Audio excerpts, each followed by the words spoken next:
Okay, this is run number 3 of 0.6 millimeter 14 karat gold wire being deposited in aluminum oxide at 30,000 RPM and at a surface feed rate of 45 millimeters per minute, with an X to Z feed ratio of 80, that's a Z plunge of 0.125, and a total track length of 10 millimeters. So without further ado, I'm going to start the spindle at 30,000 RPM and start the deposition.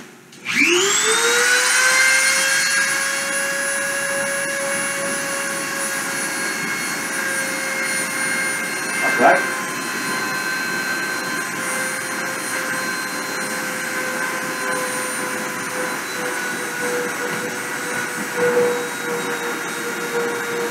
Starting the position.